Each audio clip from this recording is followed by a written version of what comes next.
کہنے لگی یہ تو نہیں کر سکتا، کس نے یہ سبق تمہیں پڑھایا؟ اس نے کہا مجھے مولانا طارق جمیل نے پڑھایا۔ اس نے ایسے جھولی اٹھائی اور دعائیں شروع کر دی میرے لیے، میری نسلوں کے لیے، کہ جس نے تمہیں انسانیت سکھائی۔ میری کاسٹ راجپوت چوہان ہے، ہمارے ایک شاخ ہے راجپوت رانگڑ، غصہ زیادہ عقل تھوڑی۔ تو ہماری جماعت میں ایک وہ رانگڑ بھی چلتے تھے۔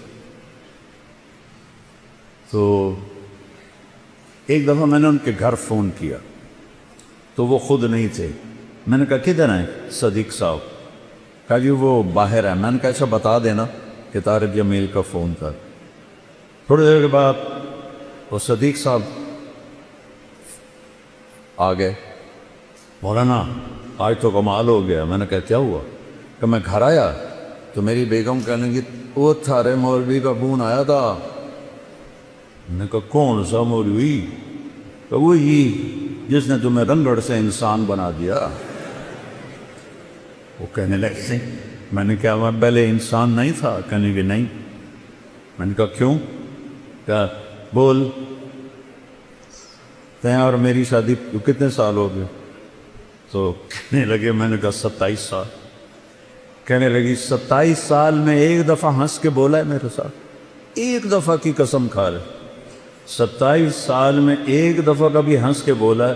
کہنے کہ میں سر کو جانے لگا کہ جب سے تو اس مولوی کے گیل کا کیا ساتھ، جب سے تو اس مولوی کے گیل لگا ہے تو مسکرا کے بولتا ہے، مسکرا کے ملتا ہے۔ اس سے پہلے تو میرا رنگڑی تھا، انسان کہاں تھا؟ تو میرے بچوں یہ میں نبی کی زندگی بتا رہا ہوں، چونکہ شادی شدہ بھی بیٹھی ہیں، آپ سب کی ہونے والی ہے، اور یہ بچیاں بھی سن رہی ہیں، کچھ بیگمات شادی شدہ بھی ہیں۔ یہ میرے نبی کی ایک پاکیزہ زندگی ہے۔ پھر آخری بات کہتا ہوں، اگر کہیں گناہ ہو جائے تو پریشانی کی بات نہیں ہے، توبہ کر لو، معاف ہو جائے گا۔